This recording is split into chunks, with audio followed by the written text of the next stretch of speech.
अस्सलाम वालेकुम, very good morning from new Pakistan. मैं हूँ आपकी होस्ट हिना सलमान। व्यूअर्स, कैसे हैं आप लोग? ठीक हैं, खुशबाश हैं, मौसम एंजॉय कर रहे हैं एंड आई होप आप बहुत अच्छा एंजॉय करें क्योंकि छुट्टियाँ हो चुकी हुई हैं और क्रिसमस भी आ रहा है, कायद आज़म डे की भी सेलिब्रेशंस आ रही हैं। तो लोग जो हैं वो अपना ट्रैवल प्लान कर रहे हैं और बैग पैक लोगों ने कर लिए। बल्कि मैंने भी अपना बैग पैक कर लिया हुआ है। मगर व्यूअर्स, आज हम बात करेंगे सिक्योर और सेफ्टी प्लान के ऊपर। कितना ज़रूरी होता है एक ट्रैवलिंग से पहले आपको एहतियाती तदाबीर क्या क्या लेनी चाहिए। और अक्सर हमने देखा है कि हम बाय रोड ट्रैवल कर रहे होते हैं। अब तो माशाल्लाह मोटरवे ने जो है हमारी ज़िंदगी आसान कर दी है, हाईवेज़ ने हमारी ज़िंदगी आसान कर दी हुई है। चाहे हम सिंध की तरफ रूट लें, चाहे हम नॉर्दर्न साइड की तरफ रूट लें, तो हम सब रूट्स के ऊपर जो हैं वो सही सलामत जो है पहुँच जाते हैं। मगर गलती क्या होती है? गलती ये होती है कि आपको पता है कि मौसम जो है वो कितना जो है ख़राब है। धुंध की वजह से अक्सर जगहों पे, अक्सर मोटरवेज का कुछ पैच जो है वो बंद कर दिया जाता है और जहां बार बार कहा जाता है कि आप इतने घंटे जो है सफ़र नहीं कर सकते और ऑल्टरनेटिव रूट्स लें, तो आपकी लिंकिंग रोड्स जो होती हैं, जीटी रोड्स जो हैं, उसके ऊपर ट्रैफिक जो है ज़्यादा चली जाती है। और अगर हम लोग जो है इस चीज़ों को ना माने या इस चीज़ों के ऊपर ना हम लोग प्रिपेयर हों कि हम लोग जाना चाहते हैं, और वही फिर क्या होता है, एक्सीडेंट्स होते हैं। बड़े बड़े एक्सीडेंट्स देखे हैं अभी सोशल मीडिया पे, कल परसों में देख रही थी, डेंस फॉग की वजह से 8-9 गाड़ियां इकट्ठे लग गई हैं, जिसकी वजह से कैजुअल्टीज़ भी हुई हैं। तो व्यूअर्स, बात यह है कि प्रिपरेशन क्या होती है। अब जब आप अपने बस्ते बांधते हैं, अपनी फैमिली को लेते हैं, ना ये देखते हैं कि आपके पास गाड़ी कौन सी है, ना आप ये देखते हैं कि आपकी गाड़ी इक्विप्ड है, आपकी गाड़ी उन रस्तों पे चल सकती है। जिस तरह हम अपना मुआयना करते हैं, हम गर्म कपड़े ले रहे हैं, हमारे पास एहतियाती सब सामान हो, खाने पीने की चीज़ें रखते हैं हम लोग, और एंटरटेनमेंट गैजेट्स रखते हैं, कैमरास रखते हैं। तो उस तरह कभी आपने सोचा कि आपकी गाड़ी जो है वो उसको हमने कैसे मेंटेन करना है? उसकी मेडिकल चेकअप के लिए गाड़ी अपनी भेजी है। और उसके साथ साथ जो सबसे और मसलों की बात ये होती है कि इतनी जो डेंस फॉग है, इतना जो आप बार बार कहा जा रहा है, जहाँ फॉग ने, जहाँ स्मॉग ने जो है हालात ज़िंदगी को बहुत बुरे तरीके से मुतासिर किया है, तो वहां कभी किसी ने ऐप चेक किया है कि मेट ऑफिस क्या कह रहा है? कभी किसी ने चेक ये किया है कि जी सुके की क्रॉस कर लेंगे या आगे हम थोड़े दौर पैच क्रॉस कर लेंगे तो आगे क्या होगा? कलर कहार की तरफ में भी जो इस्लामाबाद का रुख कर रहे हैं वहां मोटरवे बंद कर दी गई हो। तो ये सब चीज़ें जो हैं, ये किसने इसका ख्याल रखना है? ये इंसानी एहतियात जो होती है वो हर इंडिविजुअल के ऊपर लागू होती है कि ऑटोमेटिकली जो है धुंध के बायस कई मकामात पर ट्रैफिक जो है मुकम्मल तौर पर बंद कर दी जाती है ताकि ड्राइवर्स और मुसाफिर की जानो माल का जो है उसकी हिफाजत जो है उसको यकीनी बनाया जाए। तो आज हम इस तमाम सूरत हाल पे बात करेंगे, धुंध में ड्राइविंग कैसे करनी है, कैसे प्रिपेयर करना है। और हमें ज्वाइन किया है शहबाज आलम साहब हैं, SP national highway and motorway police में हैं, और आज वो आपको और हमें अवेयर करेंगे कि हम लोगों ने कैसे एहतियात बरतनी है ताकि रोज़मर्रा के जो एक्सीडेंट्स है उससे महफूज रह सके। जी अस्सलाम वालेकुम। वालेकुम अस्सलाम। कैसे हैं शहबाज साहब आप? अल्हम्दुलिल्लाह। शहबाज साहब, आज बहुत अच्छी कॉज के लिए आज हमारे साथ आप अवेयरनेस कैंपेन का आगाज़ कर रहे हैं। बल्कि हम रोज़ ही अपने शो में बात कर रहे होते हैं मौसम के हवाले से कि मौसम में एहतियात बरतें। मगर हमने ये देखा है कि एहतियाती तदाबीर होने के साथ साथ जो है इदारों की तरफ से ख़ास तौर पर मेट ऑफिस भी एहतियात कर रहा है, NLC वाले भी अपनी ड्यूटी सर अंजाम दे रहे हैं, मोटरवे पुलिस बार बार जो है कॉन्वॉय की सूरत में देखा है कि लोगों को लेके जा रहा होता है, फिर भी एक्सीडेंट्स होते हैं। क्या वजह है? थैंक यू वेरी मच, आपने मुझे मौका दिया और मैं नाजरीन को इस हवाले से ब्रीफ करता जाऊँ। Specially in the winter season जब ये फोग प्रिवेल करती है तो हमें कौन सी एहतियाती तदाबीर इख्तियार करनी चाहिए, इसके ऊपर बात करना बहुत ज़रूरी है क्योंकि लोग मुकम्मल तौर पे मालूमात नहीं रखते इस हवाले से, और जब फिर फोग को वो कन्फ्रंट करते हैं तो कंफ्यूज हो जाते हैं और confusion ultimately leads to accidents. तो सबसे पहले मैं ये कहना चाहूँगा कि आप अपना जो जर्नी प्लान है वो अकॉर्डिंग टू द वेदर जो है वो आप प्लान करें। जैसा कि आपने कहा है कि ऑलरेडी मटीरियोलॉजिकल डिपार्टमेंट और जो मेट ऑफिस है ये हमें अपडेट करता रहता है। उस हवाले से हम अपनी ट्रैवल एडवाइजरी को अपडेट करते हैं कि इन एरियाज़ में फोग प्रिवेल कर रही है, तो लोगों को चाहिए कि उस ट्रैवल एडवाइजरी को पढ़ें, सफ़र करने से पहले मुकम्मल इन्फॉर्मेशन लें। एंड सेकेंडली जिस व्हीकल पे ऊपर आपने ट्रैवल करनी है उसकी फिटनेस का बहुत ख्याल रखें। आप चेक करें कि उसकी लाइट्स प्रॉपर है, उसका डिफोगर और डिफ्रॉस्टर काम कर रहा है, क्योंकि आपकी विजिबिलिटी जितनी बेहतर होगी उतना आप फॉग में बेहतर ड्राइव कर सकेंगे। और जो एक और जो मेन चीज़ होती है जो ड्राइवर्स, जब पहली बात तो ये है कि अपना आपने कोशिश करें कि जो सुबह 10 से लेकर शाम 6 बजे तक अपना ट्रैवलिंग प्लान करें, क्योंकि इसके बाद फिर फॉग की प्रोबेबिलिटी बढ़ जाती है। तो इसमें आपको क्लियर वेदर मिलता है। लेकिन इन केस अगर आपको फॉग में ट्रैवल करना पड़ता है तो उसके लिए चंद एहतियाती तदाबीर हैं जिनको अडॉप्ट करना बहुत ज़रूरी है, सो डैट के you can reach your destination. अच्छा, बिल्कुल शहबाज साहब, मैं आपसे पूछूंगी, जैसे मोटरवे के भी टाइमिंग्स रखे जाते हैं, जैसे 10 बजे के बाद अक्सर देखा या 11 बजे मोटरवे खुल जाती है और शाम 7 बजे के बाद मोटरवे बंद कर दी जाती है। तो इस जो ब्रैकेट के अंदर ट्रैवल करना अक्सर लोगों के लिए प्रॉब्लमैटिक होता है, क्योंकि अपने अपने लोगों के काम हो रहे होते हैं, अपने अपना उन्होंने विंडो रखी होती है, तो इसके साथ साथ वो जीटी रोड का भी रुख लेते हैं। तो वहाँ भी देखा है कि बहुत ट्रैफिक की वजह से it's dangerous as compared to the motorways। तो क्या करें, क्या ट्रैवल ही ना करें?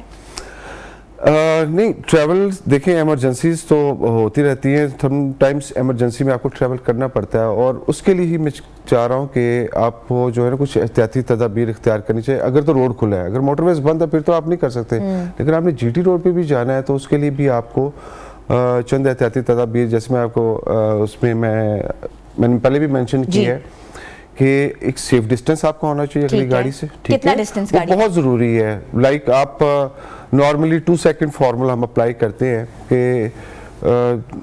एक स्पॉट से दूसरे स्पॉट तक गाड़ी के पहुंचने में जब 2 सेकंड लगते हैं तो वो डिस्टेंस सेफ डिस्टेंस कहलाता है, लेकिन ये डिस्टेंस फॉग में बढ़ जाता है, इसको हम ब्रेकिंग डिस्टेंस कहते हैं। कितना डिस्टेंस होना चाहिए गाड़ी का आपस में? हाँ, आप राउंड अबाउट 15 to 20 मीटर्स आपका डिस्टेंस होना चाहिए, सो डैट कि यू कैन अप्लाई ब्रेक और प्रॉम्प्टली वो गाड़ी रुक सके। सेकेंडली, आपको you must keep your car with in your lane. आपने लेन को चेंज नहीं करना, और लेन को अगर आपने चेंज करना है तो आपने पहले वार्न करना पीछे से आने वाले ट्रैफिक को, और ये वार्निंग थोड़ी सी लंबी होगी। लाइक आपने मुड़ना है तो आपने 100-200 मीटर पहले ही इंडिकेटर लगा देना, सो डैट के पीछे आने वाले को पता चल जाए कि आपने टर्न करना है। ठीक है, वो ज़िगज़ैग की जो रेस लगी होती है उससे बचे। Exactly. Then you must choose the right edge of the road.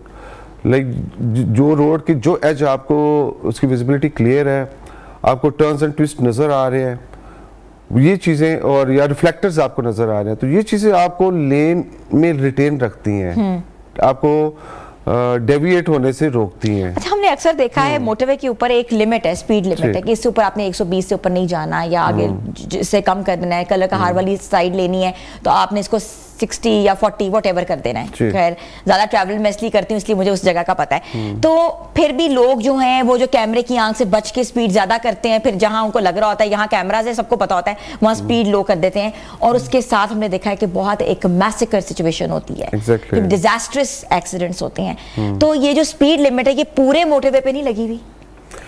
देखिए जी, इम्प्लीमेंटेशन तो इक्वली इम्प्लीमेंट होते हैं, जो रूल्स लॉज होते हैं वो इक्वली इम्प्लीमेंट होते हैं, लेकिन एरिया टू एरिया डिफरेंस होते हैं। लाइक हाईवेज के ऊपर जो पॉपुलेटेड एरियाज हैं वहाँ पे स्पीड लिमिट 70 की है। ठीक है। लाइक वो रशी एरियाज है, वहाँ पे आपने नॉर्मली वहाँ पे 110 स्पीड होती है गाड़ी की, 100 है तो 110 तक होती है। लेकिन जो पॉपुलेटेड एरियाज हैं, जो रोड साइड पे छोटे छोटे कस्बा जाते हैं, वहाँ पे 70 की लिमिट होती है, और मोटरवेज के ऊपर through out the Pakistan same speed limit है 120 की, जिसको मतलब 130 तक रिलैक्सेशन है, उसके बाद फिर फाइन है। तो ये बिल्कुल उसमें कोई दो राय नहीं है कि उसमें इक्वली हम इम्प्लीमेंट करते हैं लॉस को, और रिसेंटली तो 150 के ऊपर FIRs भी हो रही हैं। अच्छा, बिल्कुल, अब तो बहुत सख्त कर दिए लॉस सारे। ठीक है। अच्छा शहबाज साहब, मुझे भी बताइएगा कि ड्राइवर्स को अक्सर ऊँग आ जाती है, एक कहते हैं ना एक ग्लिम्स होता है तो एक्सीडेंट हो जाता है, जितना जब भी एक्सीडेंट की वजह हुई कि ड्राइवर को नींद आ गई, तो वो जो नींद का एलिमेंट है वो कैसे हम खत्म कर सकते हैं? क्योंकि 4-4.5 घंटे का रास्ता एक तरफ है, अगर हम दूसरी तरफ जाए मुल्तान वाली साइड के जाना किसी ने तो 5.5 घंटे का रास्ता तकरीबन। तो ये जो नींद का एलिमेंट है, क्या बीच में स्टॉप ओवर्स हो सकते हैं? You can advise. मैं उसमें 2-3 चीजें आपको बताना चाहूंगा कि हमने इसके ऊपर वर्किंग की है। We have created a PSV management system. उसमें तमाम ड्राइवर जितने भी बसेस में ट्रैवल करते हैं उनका प्रोफाइल बनाया हुआ है हमने, हर ड्राइवर का हमारे पास रिकॉर्ड है। प्लस हमने तमाम बस कंपनीज को डैश कैम इंस्टॉलेशन का कहा हुआ है। डैश कैम इंस्टॉलेशन ना सिर्फ के ड्राइवर के ऊपर बल्कि बस के अंदर जितने भी मुसाफिर बैठे हैं बस का इंटरनल व्यू आपको लाइव देते हैं। इससे फिर हम वेल अवेयर रहते हैं कि बस के अंदर क्या हो रहा है। और उसके अलावा हमने ऐसा सिस्टम इंस्टॉल करवाया जो अलर्ट्स देता है। लाइक अगर ड्राइवर की नेक टिल्ट हुई है तो वो फौरी तौर पर नोटिफिकेशन आ जाएगा कि driver is not in A right condition, और फौरी तौर पे उनको अलर्ट जारी होता है, वार्न करते हैं कि भाई आप थोड़ी देर रुक के रेस्ट कर लें। फिर इसके बाद एक और जो फैक्टर है वो है मूवी पॉइंट्स। हमारे जो मूवी पॉइंट्स हैं वहाँ पे ये मूवी बनवाते हैं, वहाँ पे उनकी डॉक्यूमेंटेशन चेक होती है, इनकी फिजिकल कंडीशन चेक होती है। प्लस हम मेडिकल कैंप्स लगाते हैं, ऑप्थेल्मोलॉजिस्ट और ऑडियोलॉजिस्ट इनको चेक करते हैं ड्राइवर्स को। अच्छा, कि ये either he is fit or not for the driving because he is the sole custodian of more than 40 passengers। तो उसके लिए इन चीज़ों के ऊपर हम काम भी कर रहे हैं और इनके ऊपर फोकस भी है। और इनको अलर्ट रखने के लिए हम फेस वॉश एक्टिविटीज़ हैं, इनको बबल गम्स देते हैं, इनके साथ गपशप करते हैं, इनको लाइक हमारी ये कोशिश होती है कि इनको through out the course of their journey ये अलर्ट रहे। इनके कंपेनियंस को भी कहते हैं कि आप इनके साथ बात करें। अच्छा सर, एक बात मैं आपसे यहाँ पूछना चाहूँगी, हम ड्राइवर्स के ऊपर बात कर रहे हैं तो कितना इनको, जैसे नाइट की ट्रैवलिंग है या दिन की ट्रैवलिंग है, तो कितना स्लीपिंग पीरियड का टाइम इनको देना चाहिए कि एक ड्राइवर के आराम का इतना टाइम होना चाहिए और उसकी फिटनेस को हम मेजर कर सकते हैं कि भाई इतने टाइम तुम्हारी ड्यूटी है, इतना टाइम तुमने सोना है। क्योंकि अक्सर देखा है कि एक बस जा रही होती है, वो बस वापस लेके वापस पहुंच रहा है, डबल ड्यूटीज दे रहे हैं। मे बी ये रीजन है, money generation, this is one of the main reason जहाँ पे अगर बस कंपनीज थोड़ी सी लेथार्जिक होती हैं या अपना वो डिसिप्लिन लूज होता है तो वहाँ पे ये इस तरह के वाक़यात होते हैं। हालांकि ऑल्टरनेट ड्राइवर्स होते हैं, उन्होंने रोस्टर बनाया होता है, लेकिन समटाइम्स ऐसा होता है जो रेस्ट का टाइम होता है ड्राइवर को वो रेस्ट नहीं करता तो वो अगली ड्राइव पे वो चला जाता है और फटीग की वजह से एक्सीडेंट हो जाता है। इस पे चेक रखने की जरूरत है बस कंपनीज को। सर मुझे ये भी बताइएगा कि अक्सर देखा है कि मोटरवेज जो है वो खुली हुई होती हैं, धुंध भी है, लेकिन ऑब्वियसली लोग ट्रैवल कर रहे हैं, इतनी डेंस फॉग नहीं, नॉर्मल फॉग है, तो ऑल्टरनेटिव रूट्स जो पैच होता है उसके लिए लगा देते हैं, आप नीचे से जीटी रोड से उतर के कर लें। लेकिन लोग अक्सर रास्ता जो होता है वो रोड मैप प्रॉपर नहीं होता, रास्ता जो है वो भूल जाते हैं या रास्ते आगे चले जाते हैं या वो जगह पीछे वाला इंटरचेंज छोड़ देते हैं, तो वारदातें भी हुई हुई हैं, क्राइम रेट भी ज्यादा इंक्रीज हुआ है। तो उसका चेक एंड बैलेंस कैसे रखा जा सकता है? हम जो है ना, जब मोटरवेज बंद होनी होती है हम लोकल एरियाज को हाईलाइट कर देते हैं। उन लिंक रोड्स पे जिन पे हमने ट्रैफिक को डाइवर्ट करना होता है वहाँ पे डिस्ट्रिक्ट पुलिस का गश्त बढ़ा देते हैं और उनको प्रॉपर ब्रीफ करते हैं। जिनको भी हम डाइवर्ट कर रहे हैं उनको हम पूरा मैप बताते हैं, उनको पूरा रास्ता बताते हैं, क्योंकि ये मजबूरन करना पड़ता है, क्योंकि आगे जब जीरो विजिबिलिटी होगी तो लामहला एक्सीडेंट का चांस होता है। तो उसके लिए फिर उनकी सेफ्टी के लिए हम उनको डाइवर्ट करते हैं और उनको ऑल्टरनेट वेज के बारे में ब्रीफ भी करते हैं, सो डैट के कोई अनफॉर्चुनेट या अनटवर्ड इंसिडेंट ना हो सके उनके साथ। ठीक है सर, एक कॉमनर की बात करें, आप बताएं, थोड़ा सा अवेयर करें उनको कि उनको कौन से एहतियाती गैजेट्स जो हैं अपने साथ रखने चाहिए अगर ट्रैवल करें, नॉर्थ की तरफ ट्रैवल कर रहे हैं जहां स्नो भी है, तो क्या क्या रखना चाहिए उनको? ठीक है, देखिए जी, अगर आपने नॉर्थन एरियाज या स्नोई एरियाज की तरफ जाना है तो उसके लिए तो फर्स्ट जो है वो आपके पास जो टायर चेन होती है वो बहुत ज़रूरी है, क्योंकि वहाँ पे सबसे ज़्यादा इशू गाड़ी के कंट्रोल का होता है और चेन के साथ गाड़ी आपकी टू सम एक्सटेंट कंट्रोल में रहती है और बर्फ़ पे चलती भी रहती है। सेकेंडली जो है वो आपके जो गाड़ी के गैजेट्स हैं उसमें आपका डिफोगर वो बिल्कुल ठीक होना चाहिए, क्योंकि डिफोगर की वजह से ये आपकी फ्रंट आपकी जो रियर विजिबिलिटी आपकी क्लियर रहती है। आपके वाइपर्स प्रॉपर होने चाहिए और फॉग लाइट्स फ्रंट और रियर फॉग लाइट्स आपकी प्रॉपर होनी चाहिए। और ये चीज़ें बहुत ज़रूरी, आपकी गाड़ी की ल्यूमिनिसिटी या उसकी विजिबिलिटी बहुत ज़रूरी है। अच्छा, ये मैं आपसे पूछना चाह रही हूँ कि जब गाड़ी हम मोटरवे पे लेके जाते हैं, हाईवे पे लेके जाते हैं, there is no check and balance. अक्सर आपने देखा होगा कि छोटी जो गाड़ियां हैं, इट्स नॉट, मैं किसी के ऊपर टारगेट नहीं कर रही, हर बंदे के अपनी कितने के इस्तात के साथ ही अपनी एक लग्जरी होती है, गाड़ी होती है।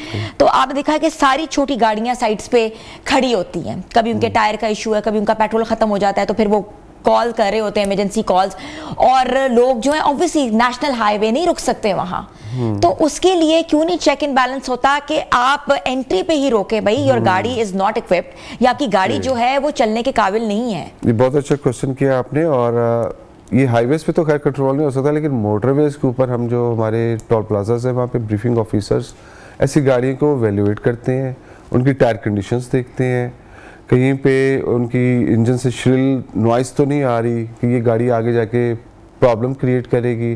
गाड़ी की फिटनेस को एक ओवरव्यू देते हैं, अगर कोई ऐसी गाड़ी नज़र आती है ना, और उसको हम फिर रिटर्न करवा देते हैं जो गाड़ी मोटरवे के ऊपर चलने के लिए फिट नहीं है, क्योंकि मोटरवे के ऊपर गाड़ी वही चल सकती है जो जिसके टायर भी अच्छे हैं, गाड़ी भी फिट है। अदरवाइज तो ये चूंकि फास्ट ट्रैक है, और अगर आप वीक टायर हैं तो फ्रिक्शन की वजह से टायर बस्ट होने का खतरा होता है। तो ये हम इसके ऊपर बिल्कुल ये वैलिड क्वेश्चन है। और अच्छा सर, एक और मैं आपसे बात पूछना चाह रही हूँ कि ज़ाहिर जब एंटर होते हैं तो there is a toll tax, और एग्जिट होता है there is a toll tax, तो ये जो इंश्योरेंस ऑफ टोल टैक्स है, व्हाट इज इट? ये टोल टैक्स क्या आपका किस चीज का ये होता है? एक्चुअली इसमें 2-3 सर्विसेज इंक्लूड होती हैं। इसमें मोबाइल वर्कशॉप्स है, ठीक है, मोबाइल वर्कशॉप्स आपको free of cost, in case आपकी गाड़ी ब्रेक डाउन हो जाती है, आपको free of cost service provide करते हैं। सिर्फ उसके पैसे लेंगे वो, जो अगर कोई स्पेयर पार्ट या कोई ऐसी चीज़ है जो आपकी गाड़ी यूज़ करती है। प्लस एमरजेंसी सर्विसेज है, एम्बुलेंस सर्विसेज है, और ये तमाम सर्विस इंक्लूडिंग है। अच्छा, इंक्लूडेड है। लाइक अगर आपकी गाड़ी ब्रेक डाउन हो जाती है तो फ्रंटियर वर्क्स ऑर्गेनाइजेशन है, फ्रंटियर वर्क ऑर्गेनाइजेशन है जो ये इन सर्विसेज को देख रही है, और इस चीज़ को इंश्योर करती है कि जो भी रोड यूज़र है in the time of distress वो अकेला ना रहे, उसको प्रॉपर्ली हेल्प की जाती है। अच्छा, अब एक सवाल है जो कि कॉमन लोग मुझसे चाह रहे हैं कि मैं पूछूं आपसे, ये वो सवाल है कि अगर इन केस ऑफ एक्सीडेंट कोई कैजुअलिटी हो जाती है तो क्या वो जो हमने टैक्स दिया होता है, toll tax, what you know, उसमें क्या वो सर्विस देते हैं कि ऑब्वियसली एक इमरजेंसी सिचुएशन है? जी, मैं उसमें वही मैं कर रहा था। देखें, एक ट्रॉमा हो गया, एक रोड एक्सीडेंट हो गया, उसमें सबसे पहले हमने क्या करना होता है, सबसे पहले सीन को सिक्योर करना होता है, टाइमली प्रॉम्प्टली मोटरवे पुलिस से वहाँ पहुँच के एजेंसीज को कॉल करनी होती है। ये लाइक हमने फौरी तौर पे करना होता है, क्योंकि देखें जो human life is the most precious thing for us. उसको एट द अर्लीस्ट हमारी कोशिश होती है कि उनको बचा सकें, और फौरी तौर पे एम्बुलेंस कॉल करते हैं, जो भी करीबी एम्बुलेंस है, 1122 है या FW की एम्बुलेंस है, उसको सबसे पहले हमने हॉस्पिटल पहुँचाना है। फिर उसके बाद उसकी गाड़ी को वहाँ से रिकवर करवाना है, रिकवर करके उसको सेफ प्लेस पे पहुँचाना है। प्लस उसकी जो भी हम जरूरी नहीं है ये टोल टैक्स की वजह से नहीं, ये हमारी ड्यूटी है, ऑनेस्टी, कर्टसी एंड हेल्प। ये वो पिलर्स है, ये वो एथिकल वैल्यूज है जिनके ऊपर पुलिस ऑफिसर्स हमारी मोटरवे के वो वर्किंग करते हैं, और विदाउट एनी इंटरेस्ट हम जो है लोगों की हेल्प करते हैं। और ये हमारी कोशिश होती है, क्योंकि सबसे पहले ह्यूमन सेफ्टी हमारे लिए That's very important. हाँ। अच्छा, मुझे ये बताएं कि नियरेस्ट हॉस्पिटल्स कौन से हैं? Lahore to Islamabad motorway, and Lahore to Multan, and Multan to then आगे सखर मोटरवे, इनके नियरेस्ट हॉस्पिटल्स अंदर उस जुरिडिक्शन में कौन कौन से आते हैं? बिल्कुल, लाइक मैं अगर अपने एरिया की बात करूं, मेरे पास लाहौर मुल्तान सेक्शन है, तो उसमें तमाम स्टेशंस जो है ना वहाँ पे, जैसे शरकपुर, ननकाना है, आगे जड़ावाला, तांदलेवाला, समंदरी, लाइक ये थ्रू आउट जो भी एडजेसेंट स्टेशन है वहाँ पे जो लोकल THQs हैं या DHQs हैं, और इवन एक ट्रॉमा सेंटर है जो हमने डेवलप किया है, तो जो भी नियरेस्ट होता है हम वहाँ पे, हाँ जी, जो हाँ जी बिल्कुल नियरेस्ट जो जहाँ से फर्स्ट एड मिल सकती है, हम वहाँ पे गाड़ी को फौरी तौर पर पहुँचाते हैं पेशेंट को। ठीक है। अच्छा, मुझे ये भी बताएं कि आप पब्लिक को क्या मैसेज देना चाह रहे हैं?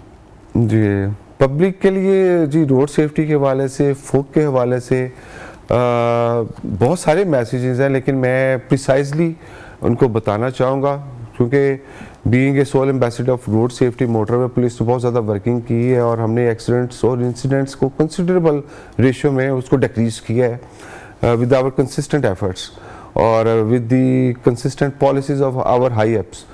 तो मेरी लोगों से यही गुजारिश है, देखें इंसानी जान बहुत कीमती है, ह्यूमन लाइफ को किसी एडवेंचर की नज़र नहीं करना चाहिए।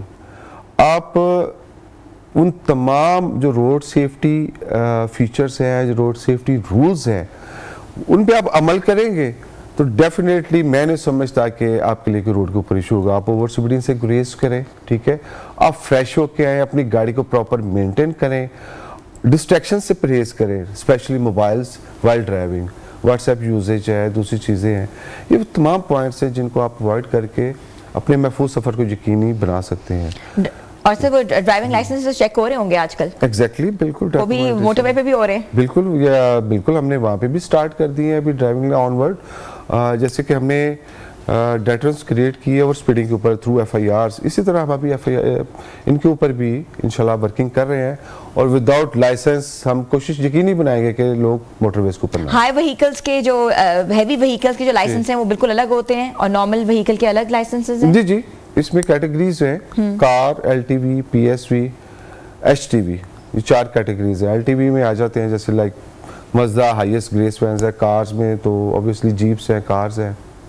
फिर जो PSV है वो स्पेशली बस ड्राइवर्स के लिए, ठीक है, उनके लिए वो स्पेशल ट्रेनिंग होती है, पब्लिक सर्विस व्हीकल उसको लाइसेंस कहते हैं। देन फिर HTV आता है जो उसमें हैवी ट्रांसपोर्ट व्हीकल्स है, उसमें ऑलमोस्ट तकरीबन तमाम गाड़ियां आ जाती हैं। Thank you so much, it was pleasure you know having a session with you because it was an awareness campaign.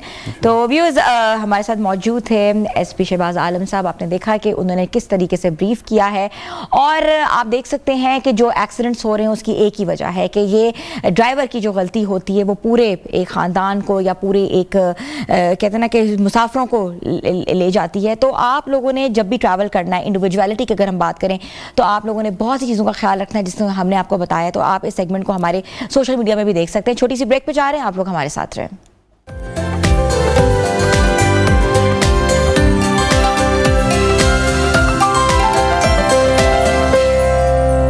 Welcome back viewers. आपने सुना होगा गोरे रंग का ज़माना कभी होगा ना पुराना। तो वो जो ज़माना है वो तो हर बंदे के दिल की आवाज़ होती है कि गोरा रंग और गोरी लड़की, और हर चीज़ जो है उसकी रंग से शुरू होती है और रंग पे ख़त्म हो जाती है। बच्चा पैदा होता है तो सबसे पहले सवाल होता है कि यार मुझे बताओ इसका रंग किस पे गया है, माँ पे गया है, बाप पे गया है। ऑटोमेटिकली अगर दोनों का रंग गोरा है तो वाजिब वाला बच्चा तो गोरा ही होगा। अगर कोई एक बेचारे का रंग थोड़ा सा कहते हैं ना वीटिश है या डार्क कंप्लेक्शन है, तो अगर बच्चा उसमें चला जाए तो सारी जिंदगी तानों के कहतना के तानों के ऊपर ही बेचारा या बेचारी जो है वो शिकार रहते हैं। तो हमने लेकिन सोचा है कि बदकिस्मती से हमारा माशरा आज भी इस हकीकत को कबूल करने के लिए तैयार ही नहीं है। और सदियों से गोरी रंगत और हुस्न की कामयाबी की कबूलियत तभी होती है जब रंग जो है वो खूबसूरत और गोरा हो। और डिमांड जो आजकल क्या है, रिश्ता जब देखने में आता है या आंटी पूछती है मोहल्ले वाली दूसरी आंटियों से कि आपकी बेटी है, अच्छा बेटी है, गोरी है, तो ये नहीं पूछती क्वालिफिकेशन क्या है या क्या पर्सनालिटी है या कहाँ जॉब कर रही है या कितनी पोटेंशियल है। वो रंग जो है वो हमारी जिंदगियों के अंदर ही बैठ चुका हुआ है। तो हमने सोचा कि आज हम इस पे बात करें और ख़ास तौर पे ऐसे जो लोग हैं, ऐसे सोशल एक्टिविस्ट हैं जो तहरीक चला रहे हैं, जो चाहते हैं कि वो इस रंग की जो तफरीक है इसको ख़त्म कर सकें और इस चीज़ के ऊपर जो आवाज़ उठा सकें कि रंगों में कुछ नहीं रखा, असल वजूद जो होता है वो हुस्न जो होता है वो आपके कहते हैं ना कि इंटरनल होता है। हुस्न वही है जो सीरत से हो ना कि सूरत से हो। तो आज ऐसी आवाज़ जो सिर्फ बोली नहीं बल्कि गूंजी है और सरहदों पार सुनी गई है, डार्क इज़ डिवाइन जैसी जुर्रतमंदाना तहरीक के ज़रिए फातिमा लोधी ने इस हुस्न के रवायती पैमानों को ललकारा है और रंगत के इम्तिजाज को बेनकाब किया है और ख़ुद कबूलियत को एक ताकतवर नज़रिया बनाया है। तो हम आज आपको मिलवाते हैं फातिमा लोधी से जो कि ओनर हैं डार्क इज़ डिवाइन। जी अस्सलाम वालेकुम फातिमा। फातिमा, आई थिंक मैंने ये बात कंप्लीट कर दी है कि जो रंगत है वो बचपन से पैदा होने से लेके जब तक हम मरते नहीं है ना, रंग के ऊपर कहते ना कि खानदान अलग हो जाते हैं कि रंग ही नहीं लड़कुड़ी दा गोरा सी। तो ये जो रंग है ये हमारे गिटों में घुस गया हुआ है, इसको हम खत्म कैसे करें? Thank you for inviting me. It's a very important topic. बहुत से लोग इसको बात नहीं कहना चाहते, लेकिन आपने ये हिम्मत जोड़ी कि आप इस टॉपिक पे बात कर रहे हैं, so thank you for that. रंग का जो है ये माइंडसेट हमारा काफी अरसे से चलता आ रहा है, सदियों से चलता आ रहा है, बिकॉज वी वर कॉलोनाइज्ड। तो जो कॉलोनियल माइंडसेट है दैट स्टिल एग्जिस्ट, तो उसको हमने जो है वो खत्म करना है, हमने उसको चेंज करना है। अब जब when we talk about changing the mindset, it does not happen overnight. So at least एक generation long effort इसमें लगेगी to change the mindset of our grandmothers, our mothers, and you know जब जैसे जैसे वो चलता आ रहा है, pass on होता गया है। But the sad part is कि कभी किसी ने उसको question नहीं किया कि why do we consider dark skin as a disease? तो इस पे मैंने आवाज उठाई एंड मैंने कैंपेन स्टार्ट की। ये पाकिस्तान की सबसे पहली और the only campaign from Pakistan. अच्छा Fatima, what was the reason? ये रीजंस क्या थे कि आपने ये कैंपेन शुरू की? बिकॉज इस तरह के टैबू को, इस तरह के स्टीरियोटाइप को के ऊपर बात करना भी आपको पता ही है ना कि बहुत से सवालात को जन्म देता है। Because I am also dark skinned, so मैंने बहुत सी डिस्क्रिमिनेशन फेस की अपनी स्कूल लाइफ में। Alhamdulillah, fortunate enough कि color was never a topic of discussion मेरी family में, because I come from a very diverse background, you know. मेरी family में आपको हर तरह के skin tones मिलेंगे, so I was fortunate enough कि कभी I was never made to feel you know inferior, that there's something wrong with my skin tone. But the moment I started going to school, वहाँ पे मुझे ऐसा feel होना शुरू किया कि you know there is discrimination.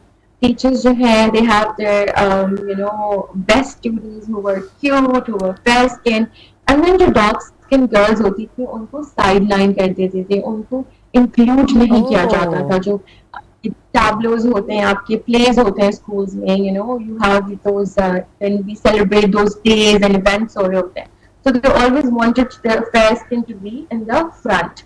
So वहाँ से I started realizing कि there's something wrong with my skin tone. इस तरह के comments pass किए जाते थे by students, you know, blackie and all these things.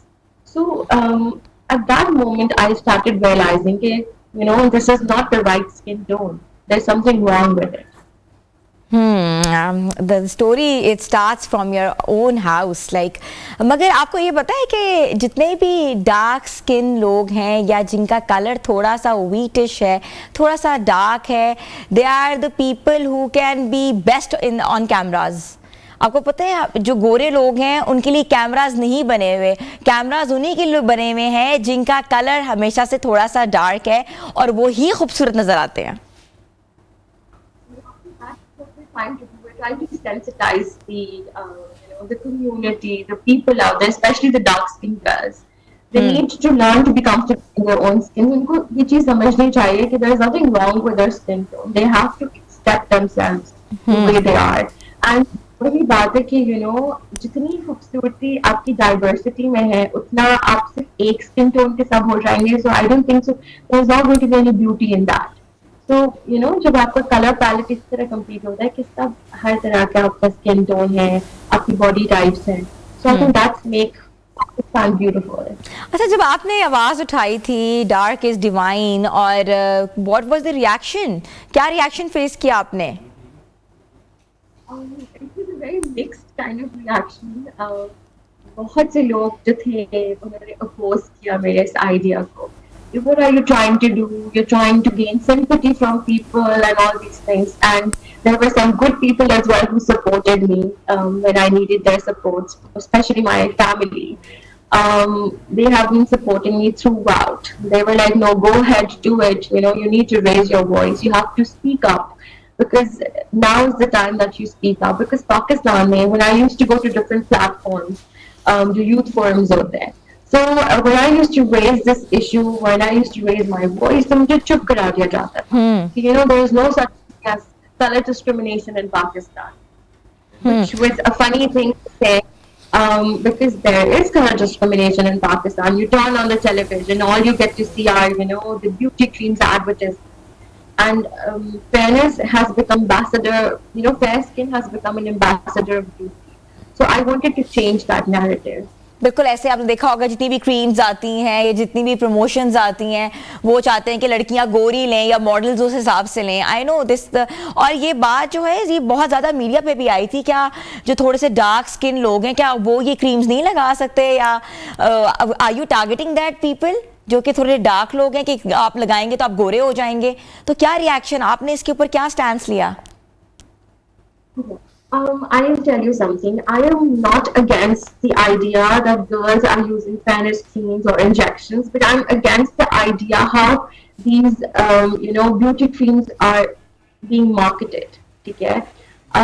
What they do is they take a dark-skinned girl and they show कि भाई उसकी life खत्म है, ठीक है? And then she's going to use this particular skin tube, this tube, fairness tube, and the door of opportunities would open up, and उसको जो है वो job मिल जाएगी, उसकी life would be like perfect after using that cream and after becoming fair skin. So I wanted to change that narrative. It's not like that, and if somebody wants to use it.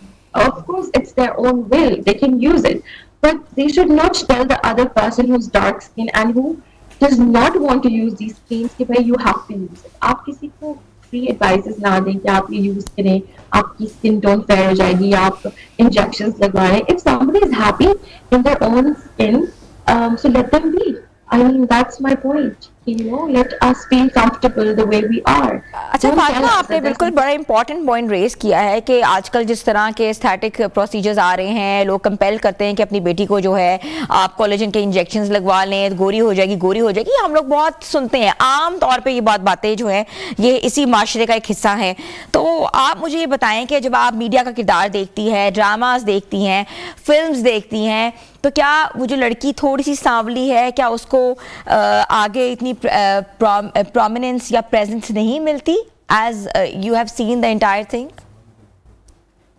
बिल्कुल ऐसे ही है. The dark skinned girls are not in the spotlight. They're not in getting the main characters. Because आप खुद देखिए कि जितनी भी सांवली रंगत के लोग हैं उनको हमेशा कोई middle class से शो किया जाएगा या from the working class. I'm talking about the dramas. And those who are fair skinned, they're rich, they're economically stable, financially stable. So I don't know why this thing. And media is playing a very important role, in projecting these things. So I think those who are making these scripts, writing these scripts, they have to think about it. Narrative हम इस तरह से नहीं change कर सकते. We have to redefine the unrealistic standards of beauty. कि आप किसी जी बिल्कुल बोले. So, color does not define your worth. Color does not define your financial status. It does not define whether you're educated or uneducated or illiterate. I mean, it does not have anything to do with the skin tone of a person. अच्छा बिल्कुल आपने बात सही किया है. It's not even सब continent. अगर आप पूरी दुनिया में देखें तो रेसिज्म जो है, ब्लैक एंड वाइट की जो दौड़ है, जो गेम है, वो तो जब से दुनिया बनी तब से ही हो रहा है. रेसिज्म के ऊपर तो आपको पता नहीं क्या क्या, यू नो बेटर कि क्या हो रहा है पूरी दुनिया में. तो हमारा सब कॉन्टिनेंट का ट्रेडिशन जो है वो रंग आ चुका हुआ है. तो ये तो अगर वेस्टर्न वर्ल्ड इसके ऊपर नहीं खड़ा होगा तो इम्पैक्ट ईस्टर्न वर्ल्ड पर कैसे आएगा?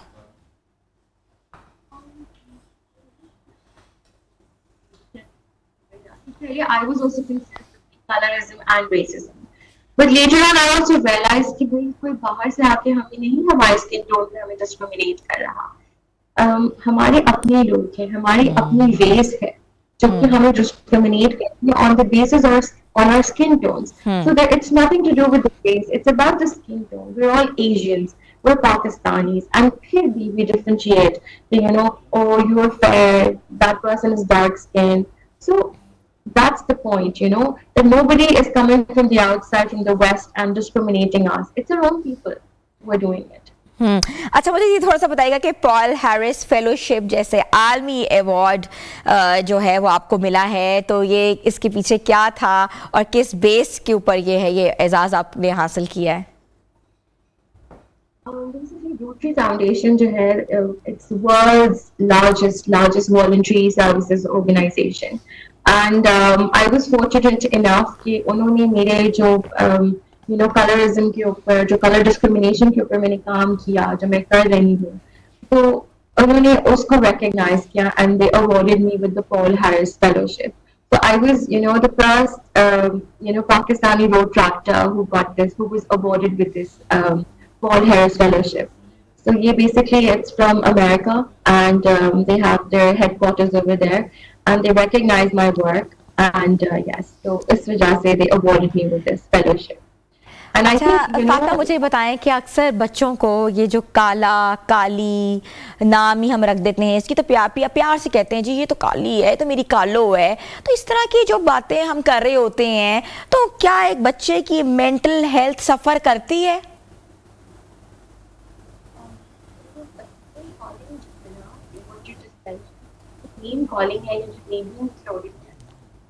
It really affects your mental health.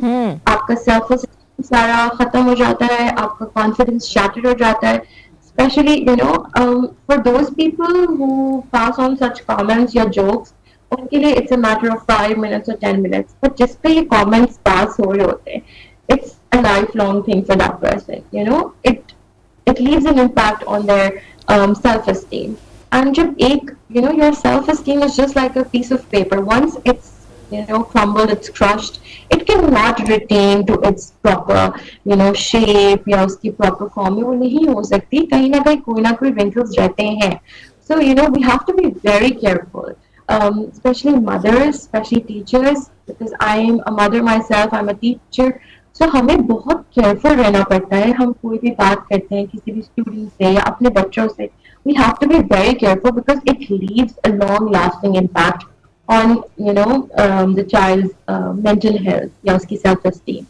So we need to avoid using such. अच्छा फातिमा, एक और चीज़ मैं आपसे पूछना चाहूँगी. There are a lot of questions in my mind, and you are an activist. I want कि आप obviously again you are awaiting all the people out there कि क्या बोलना चाहिए. Don't call the names. बच्चे उनके साथ यकसा सलूक करें.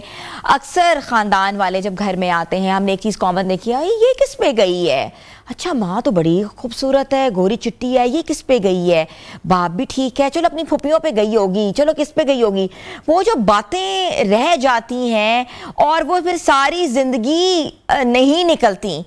हम being I my self is a mother, कैसे हम इस चीज़ों को रूल आउट कर सकें? बिकॉज ये मैंने भी फेस की हैं. आपको you have to sit down and आप बच्चे की लेवल पे बैठ के आप उससे communicate करें. Tell them to discuss whatever they feel and how they feel. अगर कोई उनको उस तरह के comments pass करते हैं, so in front of your child you have to stop that person. I'll be very honest. Because हम उस generation से हैं कि हमें ये सिखाया जाता था कि बेटा ignore. If somebody is bullying you, you ignore that person.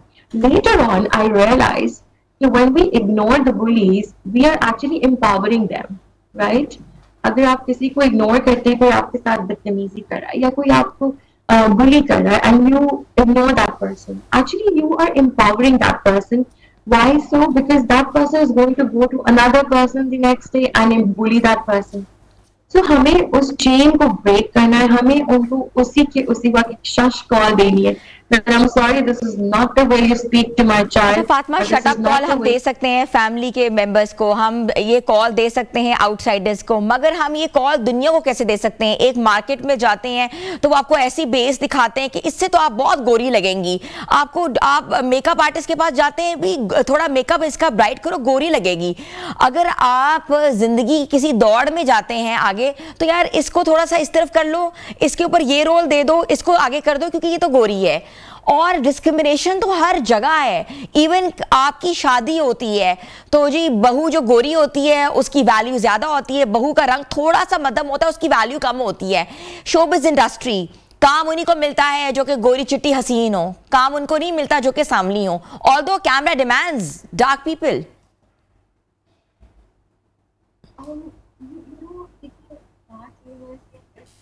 Not सिर्फ मैंने ही ये सब कुछ करना है. I am trying to sensitize the people out there. Everybody has to get up and speak up. ठीक है?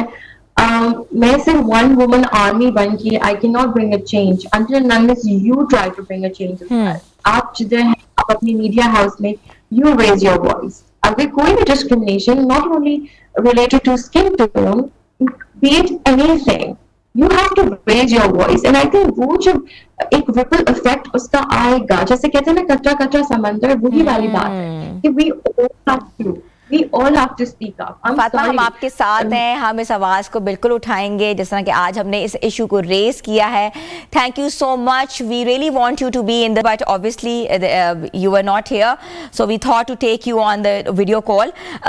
हमारे साथ मौजूद थी Fatima Lodhi, owner of Dark is Divine की ओनर, और सोशल एक्टिविस्ट हैं. बहुत ज़बरदस्त कैंपेनिंग कर रही हैं कि जो ख़वातीन जो हैं थोड़ी सी डार्क है, जिनकी स्किन थोड़ी सी मध्यम है, वो इतनी गोरी चिटी नहीं है, तो उनको भी जिंदगी गुजारने का हक है और अपनी मर्जी से वो गुजार सकती है. वो किसी की गुलामी करके जिंदगी गुजार नहीं सकती कि आप उनको जहां बिठाएं वो बैठ जाएं, आपको जो दें वो खा लें, जहां ले जाएं वो चली जाएं. इस तरह तो कहते हैं ना कि ये जो है ये एक डिस्क्रिमिनेशन है. इसको हमने ख़त्म करना है, माशरे से इस बुराई का कहते हैं ना कि खात्मा करना है. और हम सब ख़वातीन की जिम्मेदारी है कि दूसरी औरत की अगर रंग देखें तो उसके ऊपर गंदे कमेंट्स ना पास करें, उसकी तजलील ना करें और उसको हकारत से ना देखें. तो व्यूअर्स, ये आज हमारे इस सेगमेंट का पैगाम है. छोटी सी हम ब्रेक पे जा रहे हैं, आप लोग हमारे साथ रहें.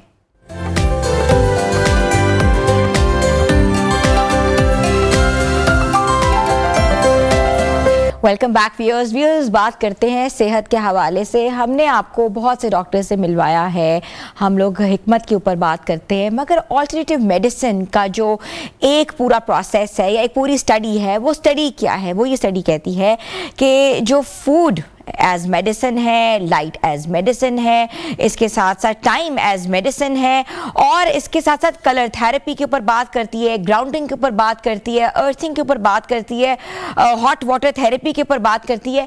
ये सारी थेरेपीज जो हैं हमने सुनी ज़रूर है, इवन कलर थेरेपी, मगर हमें ये नहीं पता ये थेरेपी किन किन जगह जो है लागू होती है, किस मर्ज का इलाज किस थेरेपी से होता है, और ऑल्टरनेटिव मेडिसिन के फ़ायदे क्या है.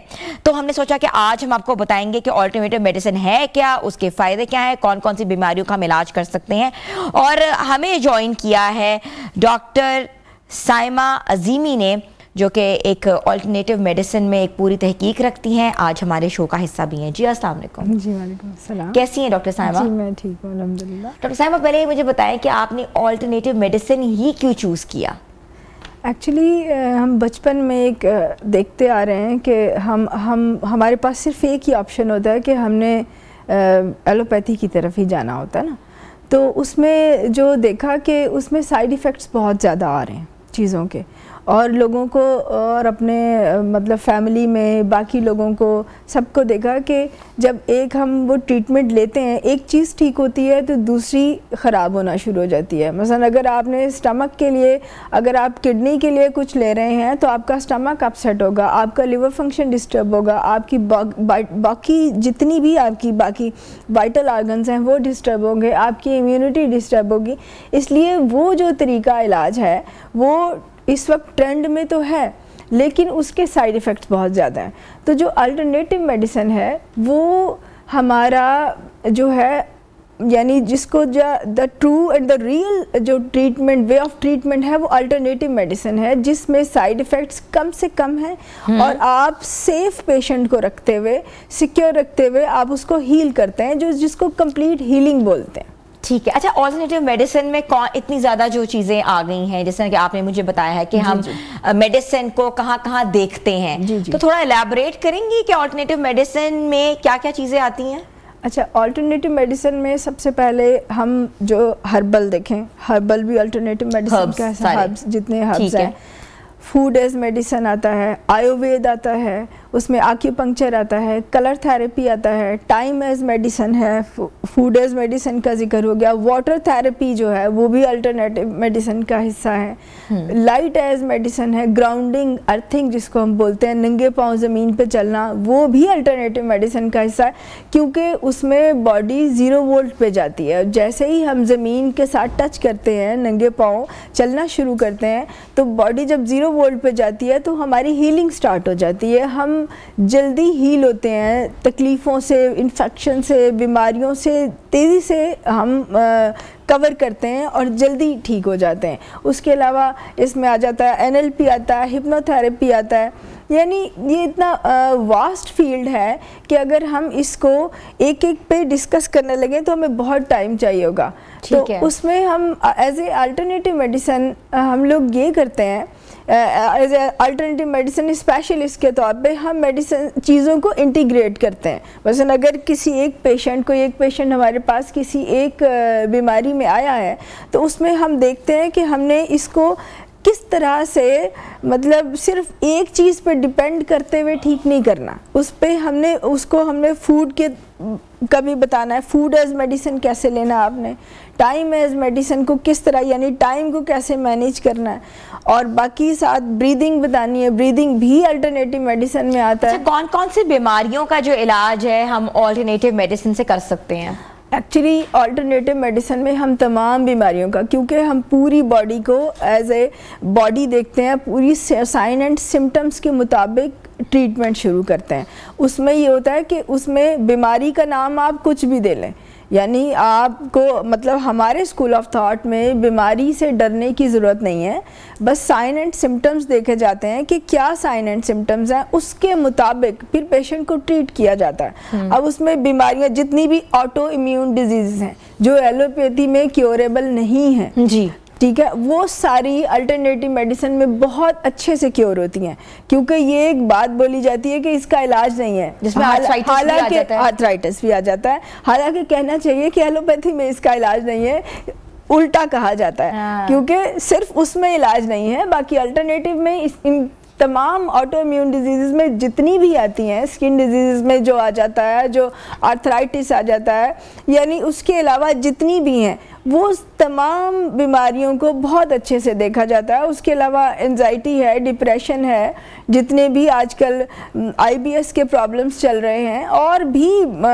फीमेल्स के जितने प्रॉब्लम्स हैं, स्किन के इश्यूज हैं, ADHD को रूल आउट कर सकते हैं, और इसके साथ साथ ऑटिस्टिक जो बच्चे हैं उनकी भी रूल आउट बहुत अच्छा, क्योंकि आक्यूपंक्चर में इसके बहुत अच्छे रिजल्ट्स आ रहे हैं।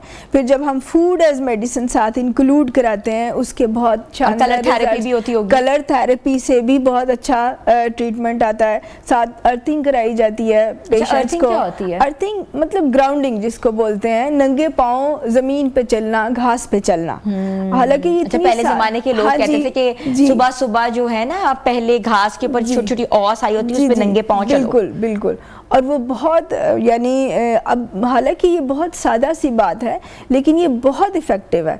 अब क्योंकि हमने जो पढ़ा, जब मैंने CIM भी किया है साथ आयुर्वेद यूनिवर्सिटी से, उसमें ये देखा आपने कि हमें ये पढ़ाया गया कि जब आप मतलब कोई अटैक होता है, सपोज हार्ट अटैक हुआ या पेशेंट को बेहोश होने लगा, तो कि वो नीचे की तरफ गिरता है, तो हमारे यहाँ होता है कि हमें फर्स्ट एड का चूँकि पता नहीं होता, वो उसको बिठाएं, गिरने नहीं दें, सबसे पहले वो उसको ज़मीन पे लिटा देना चाहिए।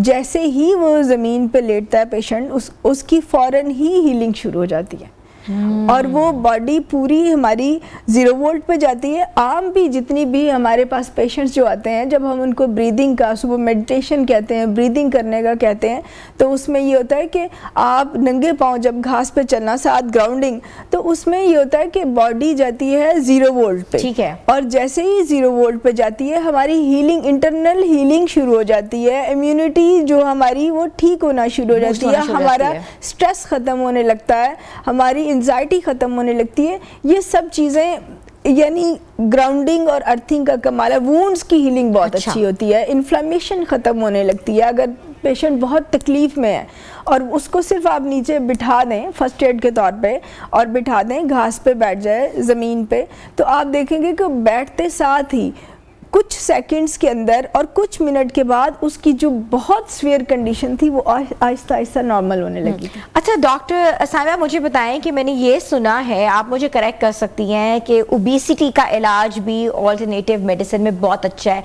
मोटापे का इलाज जो होता है, जिसमें ख़वातीन शिकार हैं, बच्चे हमारे बहुत ज़्यादा ओबीस हैं, तो उसके अंदर आप किस चीज़ को रिकमेंड करती हैं? अच्छा, उसमें यह है कि सबसे पहले तो आप जितने वाइट शुगर, जो है उसको आप निकालें अपनी फूड में से। वाइट फ्लोर, रिफाइंड फ्लोर जो है उसको निकालना चाहिए।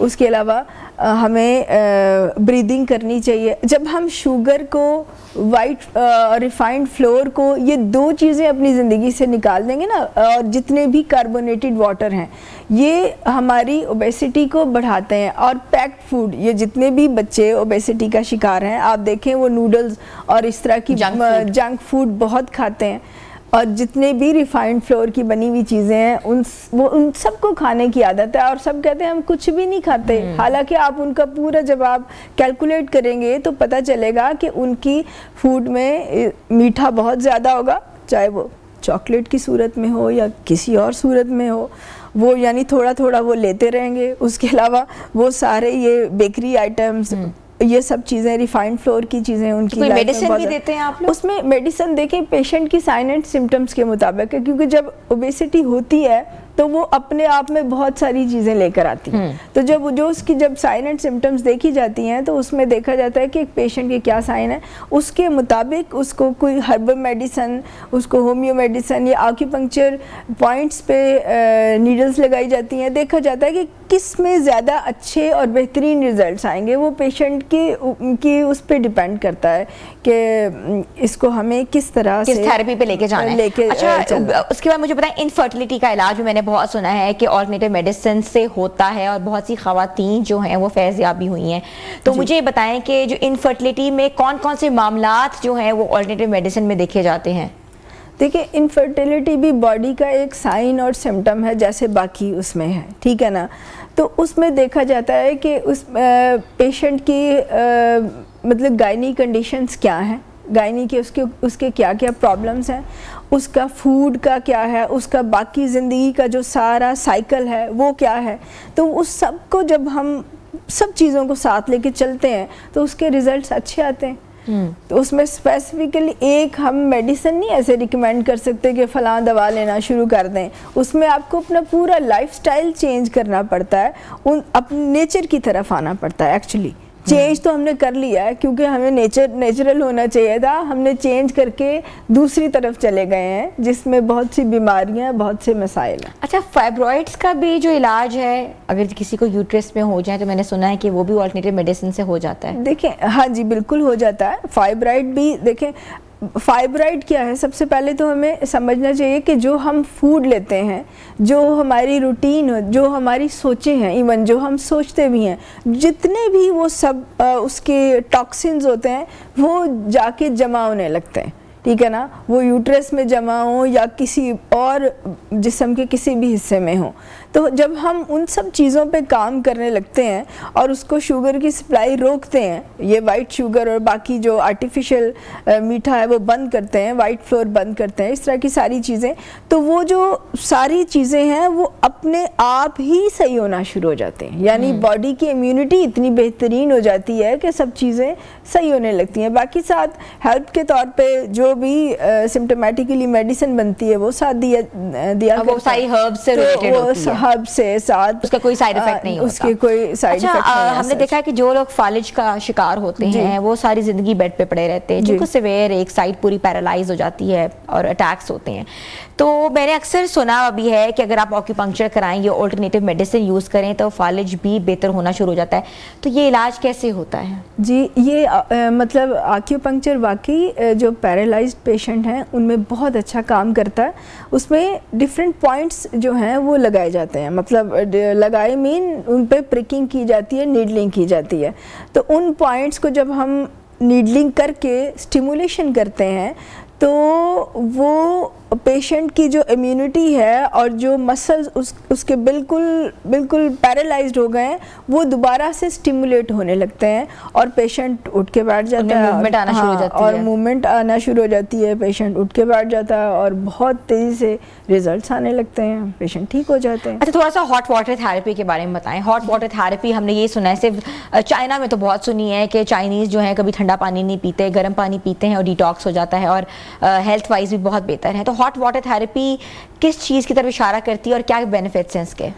हॉट वाटर थेरेपी जो है चाइनीज़, जापानीज़, वहाँ से कोरियंस भी, हाँ वो हम सुनते हैं। और वाकई ये बहुत अच्छा काम करती है। इससे हमने बहुत सारी डिजीज़ को कवर किया है, क्योंकि जब हम गर्म पानी पीना शुरू करते हैं तो बॉडी डिटॉक्स होने लगती है, और क्योंकि वो बॉडी टेम्परेचर के इक्वल होता है, और वो स्टमक को पहले उसका टेम्परेचर इक्वल नहीं करना पड़ता, और वो सारे प्रोसीजर सब नहीं करने पड़ते। जब हम गर्म पानी पीते हैं, जैसे ही पीते हैं वो डाइजेस्ट होना शुरू हो जाता है अच्छे से, और बॉडी हमारी डिटॉक्स होने लगती है। और जब बॉडी डिटॉक्स होगी, इट्स अंडरस्टूड कि हमारी बाकी भी जितनी बीमारियां हैं, जो भी बॉडी में इन्फ्लेमेशंस हैं, जो भी इन्फेक्शंस हैं, जो पेन्स हैं, वो सब ऑटोमेटिकली ठीक होने लगेंगी गर्म पानी से। हाँ जी, क्योंकि इन्फ्लेमेशन होती क्यों है कि जो हम खा पी रहे हैं, जो हमारी रूटीन है, वहाँ पे स्वेलिंग हो गई ना, ब्लड सर्कुलेशन सही नहीं, टॉक्सिक हो गया वो एरिया, वो जगह, वो पार्ट।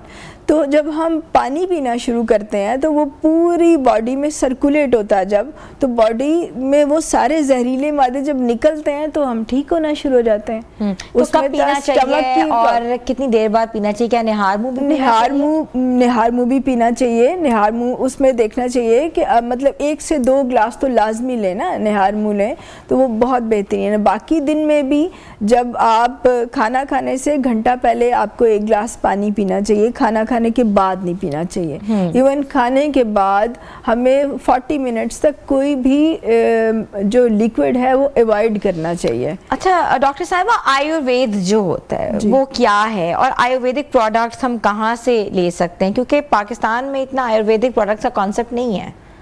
ये आप ठीक कह रही हैं। उसमें हम आयुर्वेदिक विलेज जो है हम उस पर बेसिक उस पर अभी इनिशियल स्टेजेस पे उस पर काम कर रहे हैं। आयुर्वेद में मतलब एक्चुअली तो ये हर्ब से रिलेटेड ना, हर्बल थेरेपी जो है, आयुर्वेद जो है, आयुर्वेद और एंशिएंट, यानी आप उसको मज़ीद कर लें। एक्चुअली हर्बल और दे आर द सेम, लेकिन थोड़ा सा इसमें डिफरेंस इसलिए आ जाता है कि आयुर्वेद में कुछ चीज़ों को हम उसके लेके चलते हैं के साथ, जैसे मतलब उसको और प्योरीफाई कर देते हैं चीज़ों को। हर्बल में हम थोड़ा क्रूड में उसको हर्ब्स को करते हैं। तो यानी ये दोनों मिक्सचर हैं, एक मतलब एक ही है तकरीबन सेम। मतलब आयुर्वेद और हर्बल मेडिसिन कर लें आप, आयुर्वेद कर लें। आयुर्वेद में फिर पंचकर्मा आ जाता है। आयुर्वेद की और काफ़ी सारी चीज़ें हैं जो हम उसमें ऐड कर देते हैं, तो उसमें ज़्यादा अच्छे और बेहतरीन रिजल्ट्स आ जाते हैं। अच्छा, मुझे ये बताएं कि ऑल्टरनेटिव मेडिसिन में जब अगर आपने पेट का इलाज करना होता है तो किसी और ऑर्गन का इलाज कर रहे होते हैं, जिससे पेट जो है बेहतर होगा, ऐसा क्यों होता है? पहले मैदा देखेंगे, अगर हम एलोपैथिक में जाएंगे तो डायरेक्ट आपको पेट की दवाई दे देगा, जैसे कि आपने बोला, मगर ये ऑल्टरनेटिव मेडिसिन में डिफरेंट ऑर्गन्स को रिलेट किया जाता है। नहीं, डिफरेंट ऑर्गन्स को रिलेट नहीं किया जाता इसमें। अल्टरनेटिव मेडिसिन में ऐसे कि मतलब अगर आपका स्टमक अपसेट है तो उसमें ये नहीं कि आपको स्टमक को बस 2 गोलियां दे दी, अब ये खा लेना और ठीक हो जाओगे, ऐसा नहीं। उसमें देखा जाता है कि आपका स्टमक क्यों अपसेट हुआ ना, आपने क्या खाया था, आपका फूड पैटर्न क्या है, आप वो चेंज किया जाता है। फिर आपका सोना जागने की रूटीन देखी जाती है, क्योंकि शाम 6 बजे के बाद जब सूरज गुरूब हो जाता है एक्चुअली, उसके बाद हम जो भी खाना खाएंगे, जो भी फूड लेंगे, वो हमें तंग करेगा, वो डाइजेस्ट नहीं होगा सही से, वो हमें IBS का प्रॉब्लम और कॉन्स्टिपेशन, यानी जितने भी इससे रिलेट चीज़ें हैं वो हमें फिर फेस करनी पड़ती हैं। तो हम सब उन चीज़ों को चेंज कराते हैं तो ऑटोमेटिकली चेंज आता है। अच्छा डॉक्टर साहब, मुझे बताएगा कि ज़हनी सुकून की हम बहुत सी पिल्स भी लेते हैं, एंजाइटी रहती है, और अभी भी WHO की रिपोर्ट के मुताबिक पाकिस्तान में 8 करोड़ से ज़ायद लोग जो हैं वो डिप्रेशन एंजाइटी का शिकार हैं। तो आपकी लैंग्वेज में, ऑल्टरनेटिव मेडिसिन के अंदर ये इलाज क्या है इसका? अच्छा, उसमें हमें सिलसिले की तरफ से भी तरबियत दी गई है, उसमें हम मेडिटेशन रिकमेंड करते हैं। मेडिटेशन? हाँ, आप यानी कुछ देर नॉर्थ साइड की तरफ मुंह करके बैठें और आप आराम से पानी पी लें, कोई मसला नहीं है। I think I am fine. आप तसव्वुर करके बैठें नॉर्थ साइड फेस करके, और तसव्वुर करें कि आप ब्लू लाइट में यानी नीली रोशनी का मराकबा करवाया जाता है। जितने भी डिप्रेशन के, एंजाइटी के पेशेंट्स होते हैं, वो पहले 10 मिनट, फिर 15, फिर आहिस्ता आहिस्ता 30 मिनट्स तक वो काफ़ी होता है। उसको वो मेडिटेशन करवानी शुरू की जाती है, उसके साथ ब्रीदिंग करवाई जाती है, साथ फूड पैटर्न भी चेंज करना बहुत ज़रूरी है। जब हम कार्बोनेटेड वाटर और रिफाइंड फ्लोर की चीज़ें खाते हैं तो हमारे स्टमक में जो गैसेस बनती हैं वो हमें अपसेट करती हैं, क्योंकि जो गट ब्रेन है और हमारा ब्रेन है वो आपस में कम्युनिकेट करते हैं। जैसे ही हम अपने स्टमक में कुछ ऐसी चीज़ डालते हैं जो हमारे ब्रेन को मुतासिर करती है, तो उसमें अल्लाम वाला ये रिज़ल्ट्स आने होते हैं जिसमें हम एंजाइटी का शिकार होते हैं। एंजाइटी से बढ़ते बढ़ते फिर आगे डिप्रेशन की तरफ चले जाते हैं। फूड पैटर्न चेंज किया जाता है, उसमें भी आपका सोने जागने का रूटीन ठीक किया जाता है, आपके मेडिटेशन स्टार्ट की जाती है, ब्रीदिंग कराई जाती है, और कुछ पेशेंट्स को NLP सेशंस भी दिए जाते हैं, न्यूरो लिंग्विस्टिक प्रोग्राम, जिसमें उनकी जो ब्रेन प्लास्टिसिटी पे काम, मतलब इसको ब्रेन प्लास्टिसिटी भी बोला जाता है, उस पर काम किया जाता है। हिप्नोथेरेपी भी किया जाता है। उसमें देखा जाता है कि पेशेंट को किस चीज़ की ज़रूरत है और हम उसको कैसे जल्द से जल्द उस तकलीफ़ में से निकाल सकें जिसको वो अभी देख रहा है या फेस कर रहा है। Thank you so much. Doctor Saima Azimi हमारे साथ ही ऑल्टरनेटिव मेडिसिन के ऊपर बात कर रही थी और कहती हैं कि दुनिया में हर इलाज जो है वो मुमकिन है ऑल्टरनेटिव मेडिसिन के अंदर भी, और हम ये समझते हैं कि सिर्फ जो इलाज है वो एलोपैथिक में होता है, मगर ऐसा नहीं है। और ऑल्टरनेटिव मेडिसिन के अंदर 7-8 चीज़ों का कॉम्बिनेशन है जो कि उन्होंने बताया है, जिसमें डिफरेंट थेरेपीज़ आती हैं, और आप साइड इफ़ेक्ट्स के बगैर ये थेरेपीज़ करवा के ये रूल आउट कर सकते हैं कि दवाइयों से जो हमें साइड इफ़ेक्ट्स होते हैं, ऑल्टरनेटिव मेडिसिन से उस तरह के साइड इफ़ेक्ट्स नहीं नज़र आते। और एक बार ज़रूर करवाएं जिनको जो जो मसले हैं, और देखें कि क्या चेंज है। छोटी सी ब्रेक पे जा रहे हैं, आप लोग हमारे साथ रहें।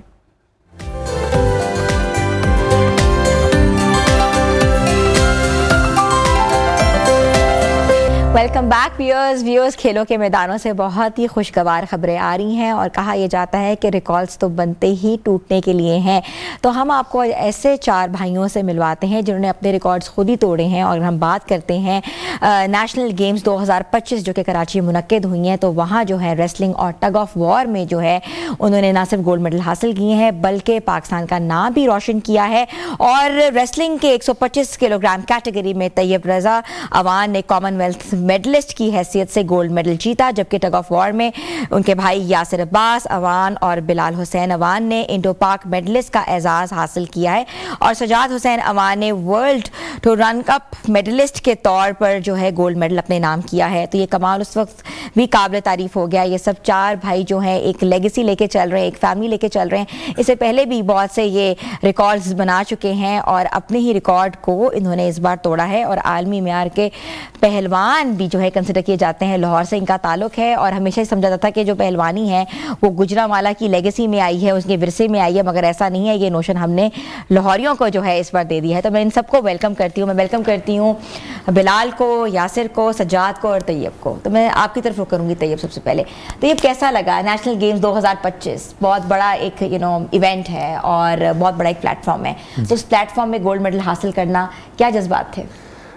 जी, ये जो नेशनल गेम्स हैं ये पाकिस्तान का सबसे बड़ा जो है मेगा इवेंट है स्पोर्ट्स के अंदर। तो अल्हम्दुलिल्लाह भरपूर तैयारी थी, भरपूर जोश था और एक लगन थी जीत की। तो अल्हम्दुलिल्लाह हम 4 भाइयों ने नेशनल गेम्स में पार्टिसिपेट किया और अल्लाह पाक ने इज़्ज़त दी। हम चारों ने गोल्ड मेडल हासिल किया।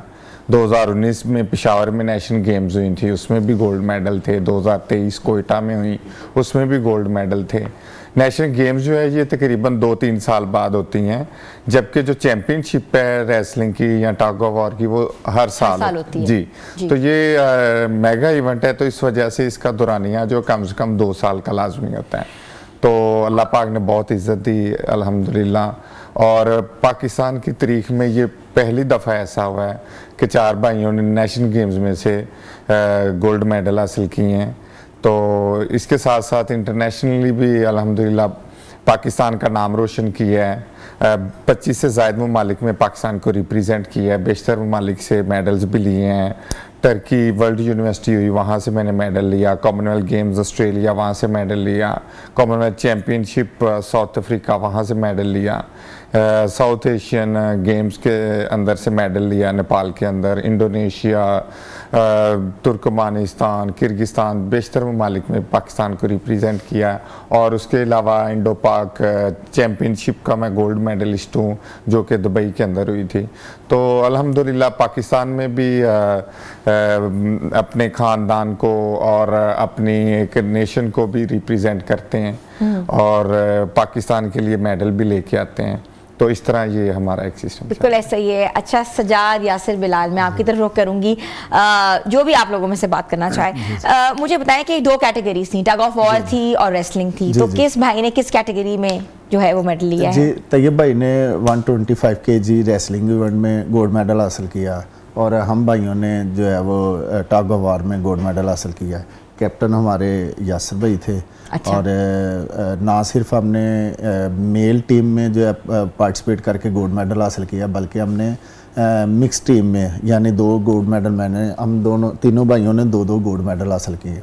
इससे पहले 2019 में 4 गोल्ड मेडल थे, वो रैकेट बना फर्स्ट टाइम हमारी फैमिली का, 4 सगे भाइयों का। फिर उसके बाद हमने 2023 में गोल्ड मेडल हासिल किए। उसके बाद 2025 में हमने अपना ही रैकेट जो है प्रीवियस उसको ब्रेक किया, क्योंकि हमारे पास 4 गोल्ड मेडल का रैकेट था। अब इस दफ़ा हमने 7 गोल्ड मेडल हासिल किए चारों भाइयों ने। अच्छा, माशाल्लाह। तो ये हमारी एक फैमिली लेगेसी है। इससे पहले हमारे जो दादाजी के भाई हैं, उन्होंने पाकिस्तान का पहला 1954 में जो है एशियन गेम्स में पाकिस्तान के लिए गोल्ड मेडल हासिल किया था। फैमिली लेगेसी जी, और वो भी एक हिस्ट्री है पाकिस्तान की, क्योंकि उन्होंने पाकिस्तान के लिए पहली दफ़ा किसी भी इंटरनेशनल इवेंट में पाकिस्तान को रिप्रेजेंट करते हुए पाकिस्तान के लिए रेसलिंग में गोल्ड। आप लोग रेसलिंग भी करते हैं? जी, रेसलिंग में सारे रेसलर्स हैं? बेसिक रेसलिंग है सारी। अच्छा, ये वैसे टग ऑफ वॉर में ज़ाहिर है वो जान तो लगती है टग ऑफ वॉर में भी, ठीक है। अच्छा, मैं रेसलिंग के ऊपर बात करती हूँ। पाकिस्तान में रेसलिंग का कितना स्कोप है? पाकिस्तान के अंदर रेसलिंग का बहुत ज़्यादा स्कोप है। यानी कि आप देखें कि जो हमारी देसी कुश्ती है, ये जनूबी पंजाब में इतनी ज़्यादा फेमस है कि उधर हज़ारों लोग आते हैं देखने के लिए, और उधर से बड़े लड़के निकलते हैं, पूरे पाकिस्तान से वो दंगल कराते हैं। तो हमें जो मैट रेसलिंग है ना, इसके ऊपर लड़कों को कन्वर्ट करने के लिए कोई थोड़े से बड़े प्रोग्राम जो है उनको लाना पड़ेगा, क्योंकि ज़्यादा लड़के जो क्योंकि अवेलेबल नहीं होता मैट, तो वो मिट्टी के ऊपर जो हमारे अखाड़े हैं उधर ही ट्रेनिंग करते हैं। लेकिन आप देखेंगे कि पाकिस्तान के अंदर कहीं भी दंगल हो रहा हो कुश्ती का, और वहाँ पे हज़ारों लोग बगैर किसी इश्तहार के या टिकट के, वो तमाशाई जो है वैसी जमा हो जाती हैं। रवायती गेम है हमारी। तो आप लाहौर में देखें, हम अखाड़ा चला रहे हैं, तकरीबन पहले 46 अखाड़े थे, अभी जो चल रहे हैं ना तकरीबन 16 के पास हैं, ठीक है। तो वहाँ पे हमारा अखाड़ा जो लाहौर में, वहाँ पे अभी 7-8 गोल्ड मेडल आए हैं, ठीक है। बाकी खाड़ों में एक आधा और गोल्ड मेडल है, मिंटो पार्क वाले खाड़े में। नेशनल गेम्स की बात कर रहा हूँ। तो अभी ऐसे खाड़ों को थोड़ा बहुत जो चला रहे हैं हमारे उस्ताद खलीफा, जैसे कि हमारे उस्ताद मोहतरम हाजी मोहम्मद अफजल पहलवान, उनके बेटे ममून अफजल बाट साहब हैं, ऐसे और काफ़ी खलीफे उस्ताद हैं, बशीर बोला बाला हैं। तो ये एफर्ट तो कर रहे हैं, लेकिन अभी हमारे वालिद साहब मलिक इमदाद पहलवान जो हैं, कोच हैं अखाड़े, कुछ दिन रात मेहनत कर रहे हैं, लड़कों को लाते हैं फ्री ऑफ कास्ट। ये अखाड़ा होता है, इसमें किसी बच्चे से कोई फीस नहीं ली जाती। अच्छा। तो लोगों को, बच्चों को मंशियात से बचाने के लिए, बुरे रास्ते से बचाने के लिए ये एक बड़ा अच्छा वो है। हम समझते हैं कि ये एक इबादत है जो पहलवान है, क्योंकि किसी के बच्चे को एक अच्छा रास्ता दिखाना भी वो है। तो अच्छा, पहलवान बनने के लिए क्या चीज़ देखनी होती है कि ये जो बच्चा है या ये जो थोड़ा एडल्ट है ये पहलवान बन सकता है? क्या कोई कैटेगरी होती है, कोई पैमाना होता है? जी बिल्कुल ऐसा ही है। पहलवान के लिए हमारे जो उस्ताद खलीफे हैं ना, उन्होंने 3 चीज़ें रखी हुई हैं। कहते हैं जुर्त, सुरत और फुर्ती, यानी कि जीदार हो, चलाक हो और अक्लमंद हो। तीन चीजें, चालाक भी हो, अक्लमंद भी हो और एक्टिव, यानी कि एक्टिव बच्चा होना चाहिए ना, और उसके साथ साथ वो जो है ना वो जो उसको बाजीदार, यानी कि उसको वो बहादुर हो, जो भी वो मुकाबले के लिए जब भी जाएगा ना तो बहादुरी सबसे पहले आपकी काउंट करती है। तो ये तीन चीज़ें अगर हमारे स्पोर्ट्समैन या बच्चे में है ना, वो बहुत आगे इंशाल्लाह जाएगा। तो ये पहलवानी की बुनियादी चीज़ें हैं जो खुराक से पहले जो होनी चाहिए, और बाद में जो जैसे जैसे गेम चलती है, जैसे जैसे वो बच्चा ग्रोथ करता है एक रेसलर, उसके साथ साथ उसकी डाइट भी वो उसके साथ फिर प्लस होना। डाइट में क्या खाना होता है, क्या तरतीब होती है डाइट के हवाले से? डाइट में सर्दियों में हमारी कुछ और होता है, गर्मियों की हमारी बताएं, मैं जानना चाहूँगी। गर्मियों में तो हमारा मक्खन सुबह के टाइम जब हम वर्कआउट कर रहे हैं उसमें ज़्यादातर फिजिकल ट्रेनिंग होती है, हमारा वर्कआउट होता है, तो उसमें हम साथ साथ ट्रेनिंग कर रहे हैं, साथ साथ मक्खन खा रहे हैं, तो उसमें ये होता है घर का बना हुआ मक्खन। जी बिल्कुल बिल्कुल। अच्छा, देसी मक्खन। देसी मक्खन, और साथ में मुरब्बा जात होते हैं, गाजर का, आंवला का और सेब का, इस तरह वो भी मुरब्बा जात भी चलते हैं। तो फिर दोपहर के टाइम जो है वो देसी मुर्गा या मटन होता है, तो शाम के टाइम फिर यखनी होती है, फिर हमारा शाम उसके बाद फिर हमारी रेसलिंग प्रैक्टिस होती है, फिर रात को जो है वो नॉर्मल कोई सब्ज़ी देसी घी डाल के इस तरह होता है। लेकिन जब हम सर्दियों में कर रहे होते हैं तो सुबह के टाइम हम सबसे नमाज़ पढ़ने के बाद फिर हम देसी घी दूध के साथ जो मिक्स हुआ होता है वो तकरीबन आधा किलो से कोई 1 सरदई किलो, जिसको कहते हैं। जी जी हाँ, ठीक। तो वो हम देसी घी पीते हैं, फिर उसके बाद हमारा 3-4 घंटे का वर्कआउट होता है, फिर हम सरदाई पीते हैं। तो इस तरह ये हमारा रेसलिंग की, तो हमारे उस्ताद हाजी अफजल पहलवान कहते थे कि जिस तरह एक रेसलर जो है वो मशक्क़त के साथ ट्रेनिंग करता है ना, ज़बरदस्ती वो वर्कआउट करता है अपना फिजिकल का, इसी तरह खाना भी बहुत ज़रूरी है, ज़बरदस्ती खाओ। तो क्योंकि जितनी हमने कैलोरीज बर्न की होती हैं हमें वो रिकवर भी करना होता है। अगर हम अच्छा खाना नहीं खाएंगे तो हमारा जो रिकवरी रेट है वो स्लो हो जाएगा और फिर हम नेक्स्ट ट्रेनिंग के लिए तैयार नहीं हो सकेंगे। तो इसलिए रिकवरी के लिए चूँकि पहलवानों के बहुत मशहूर है कि जी बहुत ज़्यादा खाते हैं, मैं बिल्कुल आपसे ही बात पूछना चाहूंगी कि पहलवानों के लिए मशहूर है, जो देखता है ना, आप तो माशाल्लाह बड़े टॉल और स्लिम पहलवान हैं। पहलवानों का अक्सर ये होता है नजर, हम लोग समझते हैं, आम लोगों का नजरिया होता है कि मोटे मोटे होते हैं। जैसे सोमो रेसलर्स आपने देखा है, चाइना के, कोरिया के, मोटे मोटे पहलवान होते हैं और हर चीज़ उनकी जो है बाहर की तरफ आ रही होती है। लेकिन ये कॉन्सेप्ट क्या बदल गया है कि वो पहलवानी नहीं है या ये पहलवानी है? असल में ना वो जो सोमो रेसलर है वो थोड़ी ट्रेडिशनल स्टाइल उनका जैपनीज का वो आ जाता है। लेकिन अगर पाकिस्तान में भी अगर आप देखें जो हमारे पहलवान थे वो मतलब काफ़ी हैवी वेट के साथ होते थे जी, इसी तरह। तो आप कह लें कि थोड़ा डाइट प्लान थोड़ा चेंज कर लिया है। हमारे चूँकि दादाजी भी पहलवान थे, वालिद साहब भी थे, फिर सबसे छोटा हूँ भाइयों में, तो इन्होंने देखा कि जी कौन सी ट्रेनिंग कैसे करनी चाहिए और कौन सी डाइट देनी चाहिए।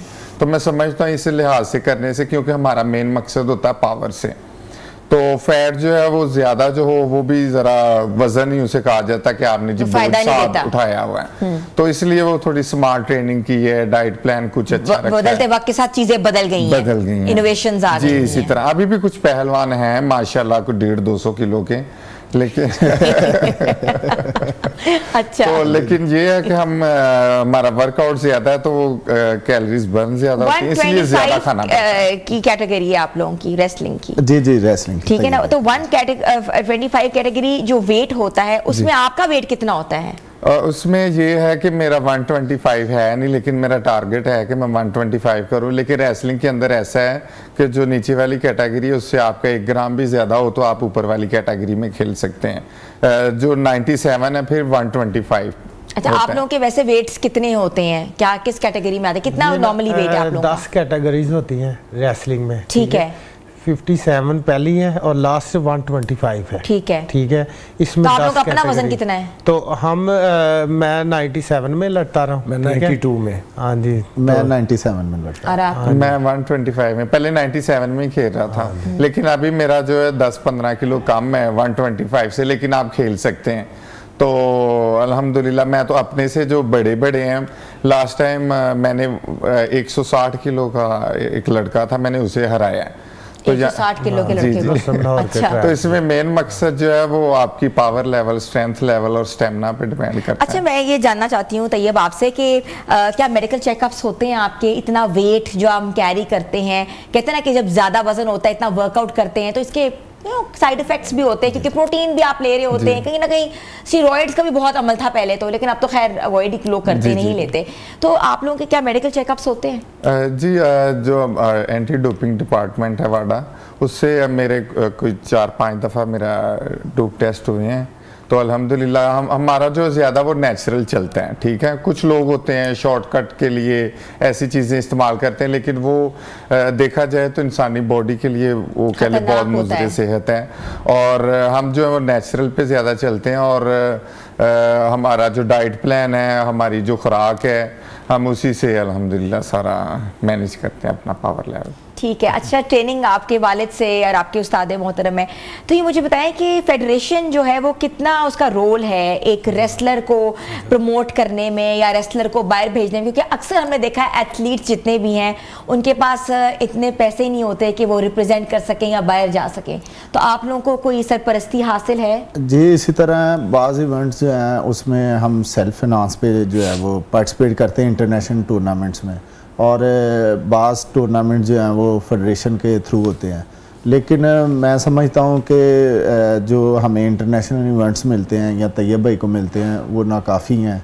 और आप देखें, अगर पाकिस्तान में देखें तो एक नेशनल चैम्पियनशिप होती है सालाना, मतलब आपको एक साल के अंदर एक इवेंट मिलता है, तो पूरा साल बंदा तैयारी करता है और एक आप इवेंट खेलते हैं, तो उससे जो है आप वर्ल्ड लेवल पे वो परफॉर्मेंस उस तरह नहीं दिखा सकते। तो ये ज़रूरी है, फेडरेशन को भी चाहिए और हुकूमत को भी चाहिए कि वो ज़्यादा से ज़्यादा इवेंट करवाएं, ताकि ज़्यादा से ज़्यादा जो है वो हमारे रेसलर परफॉर्मेंस लोकल सतह पे। आप लोगों को कोई वजीफा वगैरह लगा हुआ है कहीं से कि अपनी मदद आपके तहत डिपार्टमेंट से? हम रेलवे डिपार्टमेंट से, और ये मेरा ताल्लुक पाकिस्तान रेलवे पुलिस से है।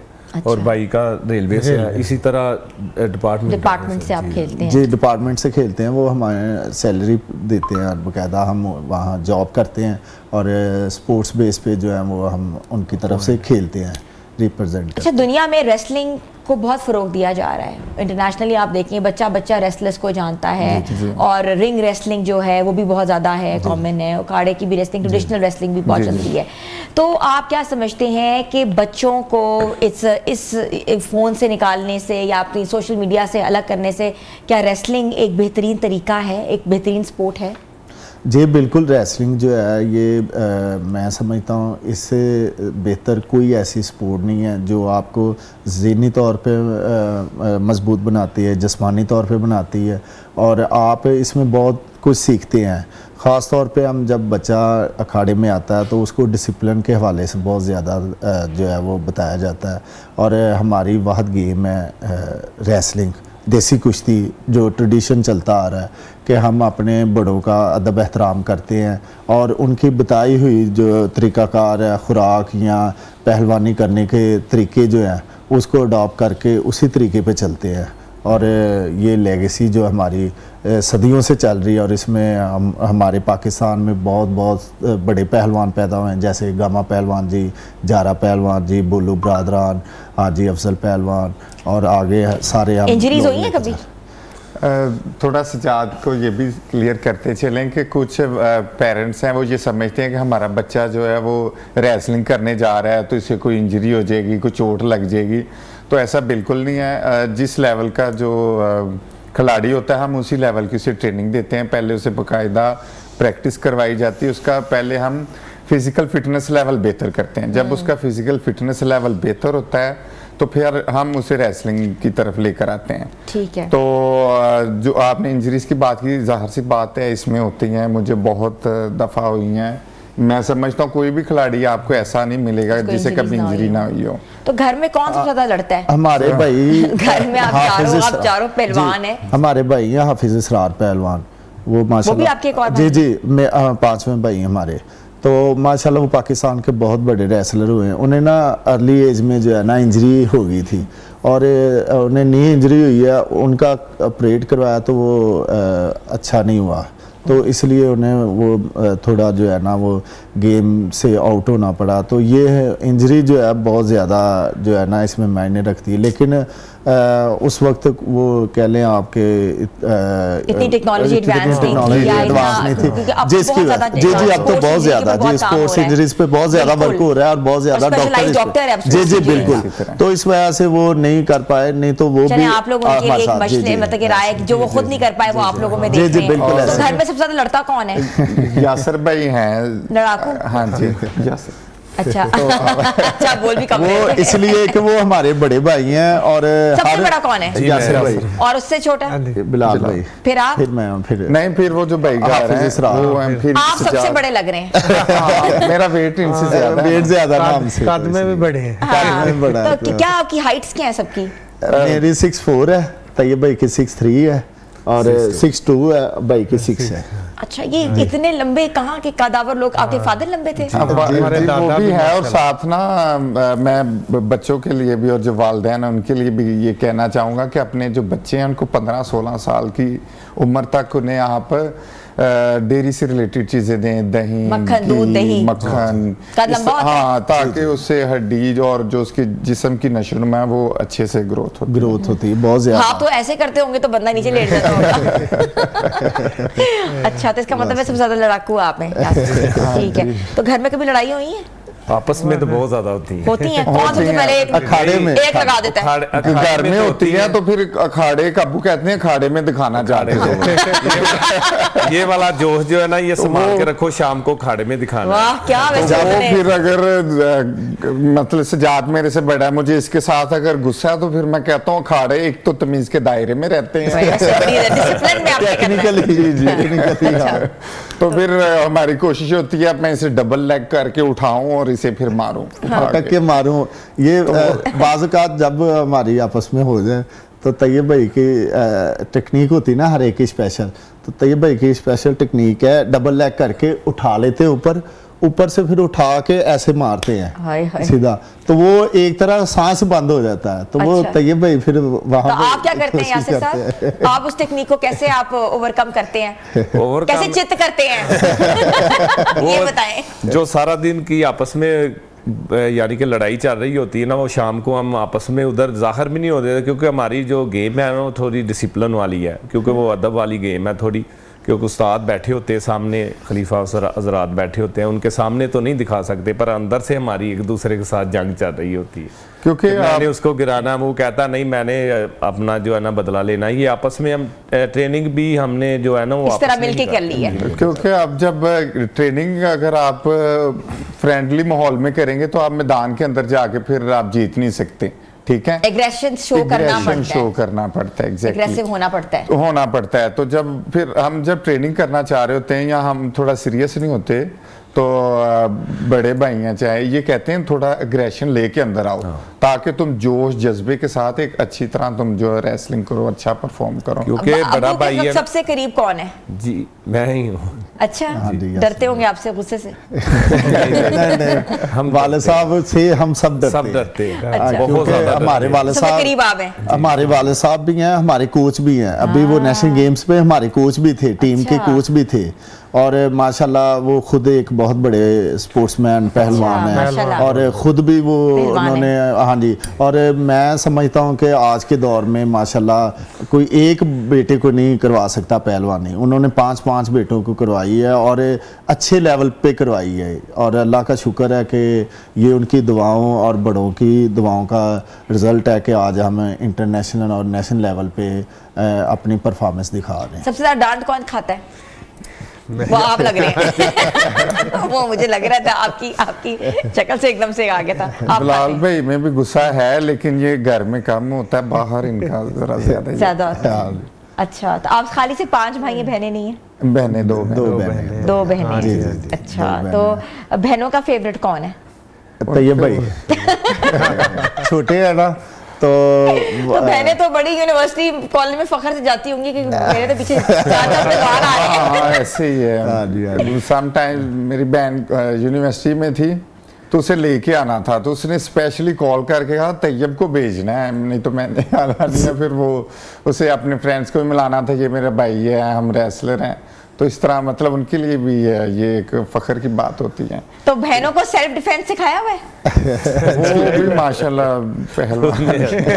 अच्छा, मतलब कि ऑब्वियसली आप तो सेल्फ डिफेंस की हर खातून जी जी ट्रेनिंग आपको पता है कितनी ज्यादा हो रही है। जी जी बहुत ज्यादा, क्योंकि जो माशरा आ चुका है आना चाहिए, वो भी सेल्फ डिफेंस कर लेती हैं, बिल्कुल देख लेती हूँ। जी जी बिल्कुल ऐसे ही, क्योंकि हमारी वालदा जो है उनको बहुत ज़्यादा क्रेडिट जाता है। उन्होंने हमें हमेशा जो है सपोर्ट किया, हमारे खाने तैयार किए हैं, हमें मतलब हम अभी सोए होते हैं, हमसे पहले उठ के वो हमारी खुराक वगैरह तैयार करनी, हमें वो हर चीज़ तैयार करके बहुत ज़्यादा। हम समझते हैं कि आज अगर हम मेडल पहन के यहाँ इस जगह बैठे हुए हैं तो ये हमारी माँ की एक तो दुआएं हैं, दूसरा उनकी एफर्ट है, मेहनत है, दिन रात मेहनत है बहुत ज़्यादा। उन्होंने अपनी लाइफ जो है अपने हाथ से मक्खन निकाल के वो रात को दही बना, तो फिर सुबह मक्खन वगैरह अपने हाथों से हमें खिलाया। बड़ा और ये नहीं कभी ये नहीं उन्होंने किया कि वो मतलब किसी काम वाली को के जी आप करें मेरे बेटों का, हमेशा कपड़ों तक हमारी वालदा धोई हुई है और दूसरों से वालदा ही मतलब अभी थोड़ा कम करती है, अभी थोड़ा कम जी जी अभी वो थोड़ा कम करती हैं वालदा, लेकिन ये है कि उन्होंने बहुत ज़्यादा हमें जो है ना सारी ज़िंदगी जो है वो बहुत ज़्यादा काम किया। तो सेल्फ डिफेंस के बाद बता दूं कि अभी मेरे वालिद साहब जो है मलिक इमदाद साहब पंजाब यूनिवर्सिटी में रेसलिंग की ट्रेनिंग करवा रहे हैं, पिछले 6 महीने से शुरू है लड़कियों की। अच्छा हाँ, उधर हमारे पास बड़े स्टूडेंट आ रहे हैं। हाँ जी, पंजाब यूनिवर्सिटी न्यू कैंपस के अंदर उधर लड़कियां। चले इंशाल्लाह हम बिल्कुल इसको मैसेज भी प्रमोट करेंगे। आप लोगों का बहुत बहुत शुक्रिया। आप चारों भाई जो है सरमाया है पाकिस्तान का। हमने सोचा कि आज हम आपको ऐसे चारों भाई से मिलवाते हैं जिन्होंने नेशनल गेम्स में जो है गोल्ड मेडल हासिल किए, टग ऑफ वॉर में और रेसलिंग कैटेगरी में। तो बिलाल, यासिर, सज्जाद, तैयब जो थे आज हमारे शो का हिस्सा थे। व्यूज, आपको शो कैसा लगा जरूर बताइएगा, अपना फीडबैक जरूर दीजिएगा। हमारे सोशल पेजेस पे जाएं, न्यू पाकिस्तान पे जाके जरूर कमेंट करें। मिलेंगे कल नए प्रोग्राम के साथ। अपनी होस्ट हिना सलमान को इजाजत दें, तब तक के लिए अल्लाह हाफिज।